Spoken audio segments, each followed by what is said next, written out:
அமெரிக்காவில் சூரிய மின்சக்தி திட்ட ஒப்பந்தங்களை பெற 2100 கோடி ரூபாய் லஞ்சம் கொடுத்த புகாரில் அதானி, அவர் சகோதரர் உள்ளிட்ட 7 பேருக்கு அமெரிக்க நீதிமன்றம் பிடிவாரண்ட் பிறப்பித்துள்ள நிலையில் அதானி கைது செய்யப்பட வாய்ப்புள்ளதாக தகவல் வெளியாகியுள்ளது. அதானி மீதான லஞ்ச புகார் நாடு முழுவதும் பெரும் பரபரப்பை ஏற்படுத்தியுள்ள நிலையில் அவர் மீது நடவடிக்கை எடுக்க வேண்டும் என்று காங்கிரஸ் உள்ளிட்ட கட்சிகள் மத்திய பாஜக அரசை வலியுறுத்தி வருகின்றன. அதானி விவகாரம் தொடர்பாக ராகுல் ஒரு நாடகத்தை தொடங்கி இந்திய பொருளாதாரத்தை குறிவைப்பதாக பாஜக குற்றம் சாட்டியுள்ளது. டெல்லியில் இது தொடர்பாக பாஜக செய்தி தொடர்பாளர் சம்பித் பத்ரா பேசினார்.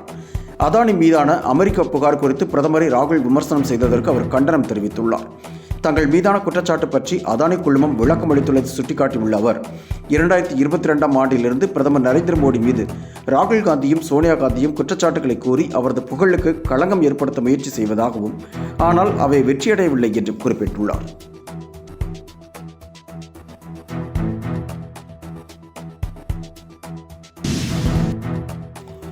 சென்னை கடற்கரை செங்கல்பட்டு வழித்தடத்தில் பராமரிப்பு பணிகளை மேற்கொள்ள இருப்பதால் இன்று முதல் 2 மார்க்கமாகவும் 28 மின்சார ரயில்கள் தற்காலிகமாக ரத்து செய்யப்பட்டு மாற்று அட்டவணையில் இயக்கப்பட உள்ளதாக தெற்கு ரயில்வே அறிவித்துள்ளது.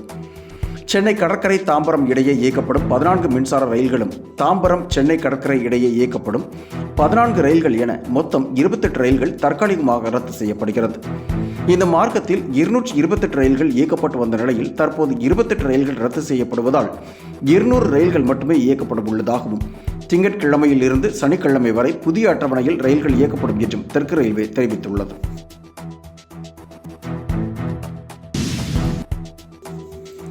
கயானா சென்றுள்ள பிரதமர் நரேந்திர மோடி தலைநகர் ஜார்ஜ் டவுனில் உள்ள சரஸ்வதி வித்யாலயா நிகேதன் பள்ளி மாணவர்களை சந்தித்து கலந்துரையாடினார்.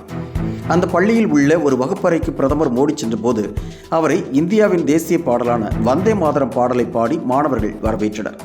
தொடர்ந்து மாணவர்களிடம் பேசிய பிரதமர் நரேந்திர மோடி ஜார்ஜ் டவுனில் உள்ள காந்தி சிலைக்கு மலர் தூவி மரியாதையும் செலுத்தினார்.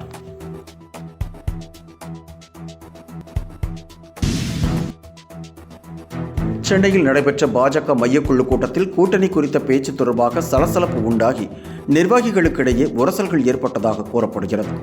தமிழக பாஜக தலைவர் அண்ணாமலை லண்டனுக்கு உயர் படிப்பு படிக்க சென்றுள்ள நிலையில் கட்சி நிர்வாக பணிகளை கவனிக்க ராஜா தலைமையில் குழு அமைக்கப்பட்டுள்ளது.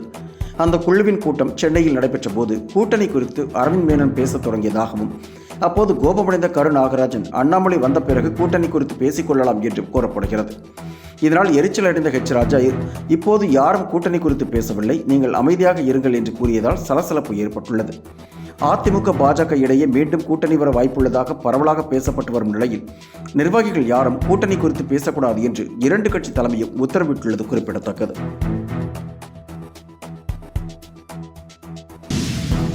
திருச்செந்தூர் கோவில் யானை தெய்வானை தாக்கியதில் பாகனும் அவரது உறவினரும் உயிரிழந்த சம்பவத்தை தொடர்ந்து அமைதியற்று காணப்பட்ட யானை தற்போது இயல்பு நிலைக்கு திரும்பியுள்ளது. இந்த சம்பவத்திற்கு பிறகு தேவையான யானை தனியாக வைத்து பராமரிக்கப்பட்டு வந்த நிலையில் அதன் மனநிலை குறித்து விலங்கியல் நிபுணர்களும் கால்நடை மருத்துவர்களும் ஆராய்ந்து வந்தனர். எனினும் தன்னை கண்ணும் கருத்துமாக பராமரித்து வந்த பாகன் உயிரிழந்ததை உணர்ந்த தேவையான யானை மன உளைச்சலில் இருந்ததாகவும் உணவு உட்கொள்ளாமல் இருந்ததாகவும் கூறப்பட்டது. இந்நிலையில் தற்போது இயல்பு நிலைக்கு திரும்பியுள்ள தேவையானை வழக்கமான உணவுகளை சாப்பிட்டு வரும் நிலையில் அது தொடர்பான வீடியோ காட்சிகள் சமூக வலைதளங்களில் வைரலாகி வருகிறது. தன் மீதான 4800 கோடி டெண்டர் முறைகேடு தொடர்பான வழக்கை சிபிஐ விசாரிக்கக்கூடாது என்று உச்சநீதிமன்றம் வரை சென்ற இபிஎஸ் விஷச்சாராய வழக்கு குறித்து பேசுவதா என்று திமுக அமைப்பு செயலாளர் RS பாரதி விமர்சித்துள்ளார்.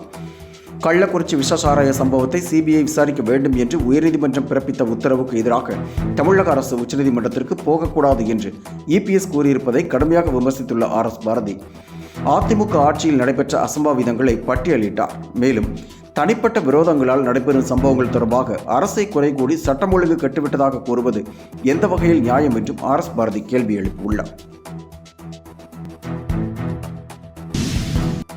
நடிகர் ரஜினிகாந்தின் அரசியல் என்ட்ரி குறித்து கடுமையாக விமர்சித்து வந்த நாம் தமிழர் தலைமை ஒருங்கிணைப்பாளர் சீமான் ரஜினிகாந்தை நேரில் சந்தித்து சுமார் 1 மணி நேரம் பேசியது பரபரப்பை ஏற்படுத்தியுள்ள நிலையில் அது குறித்து சீமான் விளக்கம் அளித்துள்ளார்.